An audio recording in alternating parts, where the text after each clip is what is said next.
I have a quick message for you guys. Welcome to Self-Love is the Best Drug. I am Jaquana, and here we talk about all things self-love and personal development. So I want to share something with you guys about boundary setting and solitude. First and foremost, when you set a boundary to protect your energy and protect yourself, and someone responds to this boundary in a negative way, and they get salty after you decide to protect your peace, I need you to understand that that person was never right for you. That person was there to teach you a lesson, one, about boundaries and about solitude. This person may have different views on life that does not sit well with you anymore. This person may have manipulative ways about themselves, and they are not meant to be in your life. When you set healthy boundaries around your peace and around your growth, especially being on your own personal development and self-love journey, the people who are right for you will fully understand your boundaries, and they will actually encourage your boundaries more than you. Outside of them encouraging the boundaries that you're setting for yourself, they will be on their own personal development journey, and they will be growing in their own ways, and you may not need to set boundaries in place around those people because they are learning and growing at their own pace just as well as you are learning and growing at your own pace, and you guys may meet up on common ground on your own growing and learning journeys, and then you guys will separate to go into your own solitude to continue to learn and grow at your own pace. So the people who are for you, they won't feel the need to be bitter about any type of boundaries that you are setting for yourself, because they will fully understand. They would have the self-awareness to understand that boundaries is not to harm anybody, but it's only to protect yourself. And they will have the emotional intelligence to understand that it's not personal against them, it's only for you and what's best for you. Anybody who's meant to be in your life will support you on your own personal development journey. They won't take it as a threat to them. But there are people who may have been in your life who no longer serves you, and they may not have the self-awareness or the emotional intelligence to even understand what personal development is.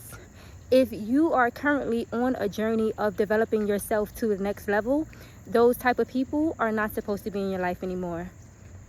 So don't take that loss don't take it as a loss. Take it as God removing the people who no longer serves you. And this goes into my second point, which is solitude. Having discernment and growing in your own personal development journey, you will begin to learn who belong in your life and who don't. And you will begin to understand that from a different standpoint. I feel like a lot of people, when they first embark on this journey, they feel a sense of lack, or like they're losing something. Or another thing is FOMO, like fear of missing out, because the people who they used to hang around is still doing the same things that they used to do, but now you're currently on a new path. You're currently on a new journey. So those people are not going to resonate with you anymore. So a part of solitude is embracing that journey, embracing the loneliness, and not taking it as a loss. It's actually God skimming through the people who aren't meant to be in your life anymore. And you can't look at it as a loss. And I keep saying loss because when you first embrace this journey, it will feel like you're losing people. It will feel like you're missing out on the things that you used to do. But in order for you to live your new life, in order for you to embark on this new journey, the old you is going to have to die. So that means the old habits you used to have, the old people you used to speak to who are not growing, the old environments you used to hang out in that's no longer serving you, the old places you used to go, the old habits, I think I said this, habits you used to have, all of those things are going to have to fall off in order for you to embrace your new life, to embrace your new path, to embrace growth, to embrace learning new things in whatever area you are choosing to learn and grow in. Because growth, you have to release the old. You are not supposed to live the same life for decades on end. We're not.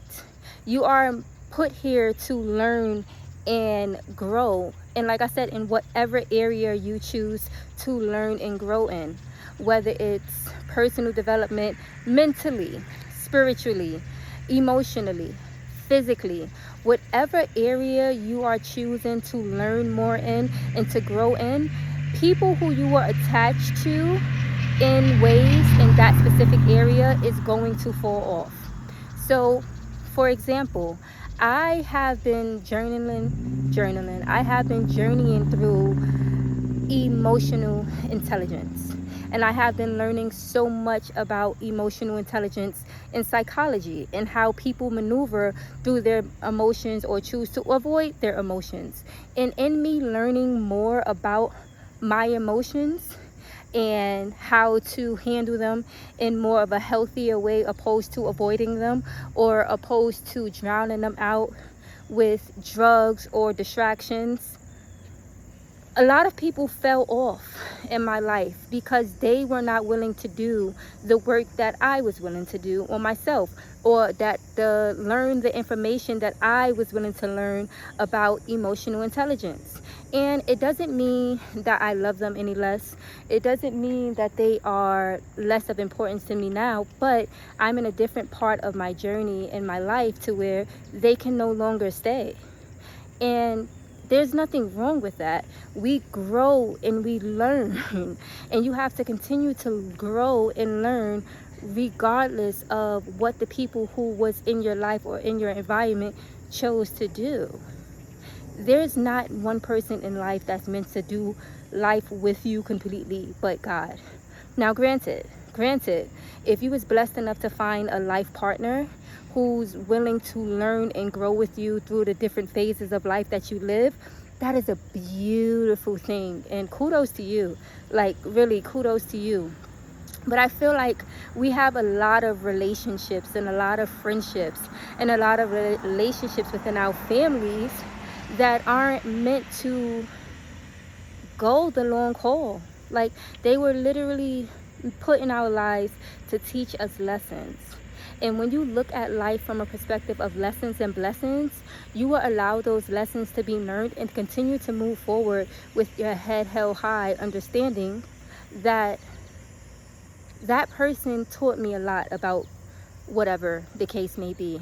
And I'm grateful to have them in my life. I'm actually grateful to have known them. But where I'm going, they can't go with me. And there's no love lost. There's no love lost.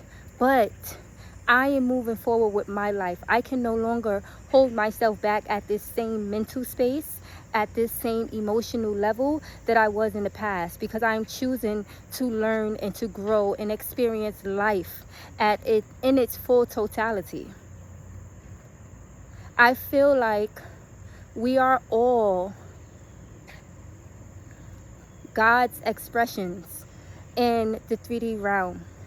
We are all physical expressions of God. And a part of living out your purpose is learning and growing and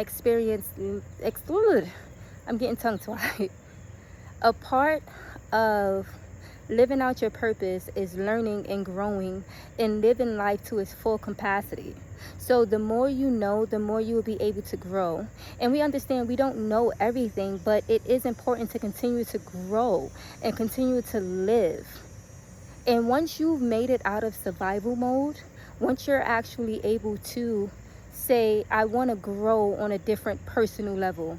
I want to deepen my value. And it doesn't mean that anybody's less valuable because they don't know something, but it's more so about understanding that this world has so much to offer. And the more you want to deepen that understanding with yourself and with source and with life itself, everybody can't go with you. So when you understand that from that perspective, solitude